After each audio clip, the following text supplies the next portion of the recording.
Bom, gente, então vamos continuar. Vamos continuar a partir do momento em que a ética começou a existir como uma forma de conhecimento, que é na Grécia Antiga. A gente está falando mais ou menos do período, mais ou menos ali do século V a.C., por aí. E aí, nesse momento, a gente tem o Platão e Aristóteles formulando uma concepção de ética. Bom, características sobre a sociedade grega que eu acho que são importantes de mencionar é que o cidadão grego comum não se entendia como um ser moral se as ações dele não tivessem inseridas dentro de um contexto político. Ou seja, ele, apartado da sociedade, ele não saberia se julgar como moral ou amoral ou imoral. Então isso é uma característica importante, porque a própria política vai dar a noção do ser humano, de como ele vai se enxergar como ser humano ético. Então a ação política do grego é o momento em que ele expressa a liberdade dele e a possibilidade dele escolher ser aquilo que ele é. Ou seja, escolher o tipo de ação que ele prefere. Então ele precisa do espaço comum para poder fazer as escolhas e, por consequência, expressar a própria liberdade. Então, como a gente falou, a liberdade é sempre uma condição um pouco subjacente à maioria das éticas. Claro que na Grécia a liberdade ela vai ter um tom um pouco diferente, mas isso a gente vai deixar um pouco para depois. No caso quando a gente está falando sobre a ética do Platão e Aristóteles, vou misturar um pouco delas, a gente está falando sobre a ética das virtudes. Uma das formas do ser humano participar da sociedade e se encontrar como feliz dentro de uma sociedade é encontrando aquilo que ele é bom para fazer, aquilo que ele faz bem, aquilo que ele faz de melhor, ou seja, de maneira excelente. Então, fazer uma coisa de maneira excelente é fazer alguma coisa de maneira virtuosa. E isso era a finalidade máxima da vida para Platão e Aristóteles, que defendiam a ética da virtude. Ou seja, para Platão e Aristóteles, cada ser humano tem alguma essência comum entre todos os seres humanos. Todo mundo tem uma essência comum. E a felicidade, ela acontece quando o ser humano consegue desenvolver essa capacidade até a excelência máxima dela. Então, quando a gente consegue desenvolver as nossas virtudes de uma maneira máxima possível, então a gente encontra a felicidade. Felicidade não é mais do que isso. Não é um estado de espírito para o grego, mas é esse momento em que a gente consegue levar até o final a nossa capacidade de ser virtuoso. O Aristóteles vai dar o exemplo de uma faca, por exemplo. A gente tem a finalidade da faca cortar. Então, a melhor faca possível, a faca mais feliz, se a gente quiser, é a faca que corta melhor.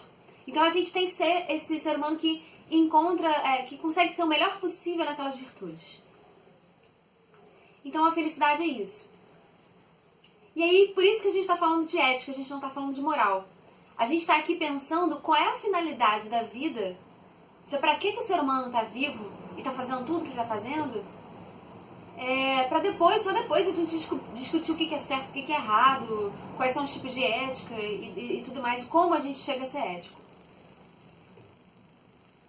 Bom, uma das coisas importantes para a gente ser ética na ética das virtudes é o controle das paixões também. A gente precisa controlar as nossas paixões, ter um certo domínio das nossas paixões para que a gente consiga realizar essa nossa essência da melhor maneira possível. Então, se a gente simplesmente for fazendo as coisas sem se controlar, ou seja, de uma maneira desordenada, simplesmente obedecendo aos nossos desejos ou alguma coisa assim, ou aos nossos impulsos, a gente não vai conseguir fazer aquilo que a gente quer de uma maneira excelente. A gente não vai conseguir exercitar essa nossa habilidade da melhor maneira possível. E para o Platão e Aristóteles, a virtude é uma habilidade mesmo. E aí, quando a gente vai falar sobre as virtudes morais, a gente está falando sobre a habilidade de ser moral. Então, o Platão vai dizer que cada pessoa tem uma virtude específica e que ele deve desenvolver essa virtude específica até o final. O Aristóteles não. O Aristóteles vai dizer que a gente tem várias virtudes e que a gente deve desenvolver cada uma delas na justa medida em que elas são virtudes. Se a gente desenvolve demais uma virtude, ela se torna um vício. Se a gente desenvolve de menos, a gente está fazendo um outro vício, um outro tipo de vício. Então, por exemplo, se a gente para Aristóteles, a coragem ela é o meio termo entre a covardia e a impulsividade. Então, de um lado, a gente tem um enfraquecimento da coragem, que é um vício, é uma obstrução da ação. E de outro lado, a gente tem a ação impulsiva, que é aquela que é o excesso da coragem, que é aquela pessoa que é justiceira, digamos assim, que não pensa também no que ela está fazendo. Então a gente tem essas duas maneiras de ser ético. Para o Platão, a gente vai exercitar uma determinada virtude, e aí as outras virtudes, de certa maneira, vêm naturalmente, mas a gente precisa encontrar essa nossa virtude. E aí, para exercitar tanto o Platão quanto Aristóteles, para fazer isso, a gente precisa ter um controle das nossas paixões e conseguir realizar isso como hábito. Quer dizer, realizar isso como atividade. Quem vai falar que vai fazer como hábito é Aristóteles. Para Aristóteles, a gente precisa exercitar, essa nossa virtude de uma maneira habitual, ou seja, sempre realizar essa virtude pôr em prática.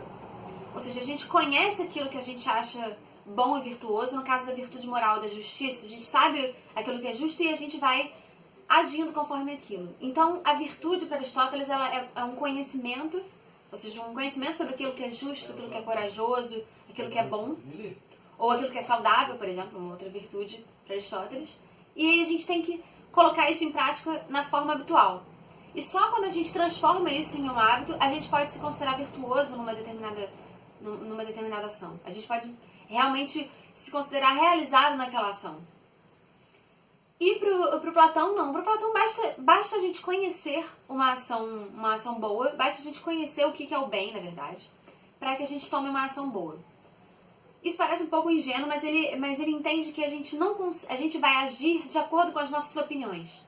Então, se a gente tem uma opinião sobre aquilo que a gente acha que é bom, a gente necessariamente vai agir daquela maneira. Se a gente acha que uma coisa é boa pra gente, a gente tende a agir dessa maneira. Se a gente tem certeza. Então, a gente vai agir de acordo com as nossas certezas. E não tem muito jeito da gente escapar disso, pro Platão. Para Aristóteles, não. Para Aristóteles, a gente pode ter certeza que uma coisa é boa e saudável, por exemplo, que é muito bom pra mim comer aveia, e eu posso acordar num dia de manhã e não querer comer aveia, porque eu tô a fim de comer uma coisa mais açucarada, sei lá. Então, eu tenho a possibilidade da acrasia no Aristóteles, que é esse momento da inação, que a gente sabe que uma coisa é boa e não faz essa coisa boa. No Platão isso é impossível. Se você sabe que uma coisa é boa, ou pelo menos se você acha que uma coisa é boa, você vai acabar fazendo aquilo, necessariamente. Então a gente tem concepções diferentes da ética e da virtude, mas é basicamente isso.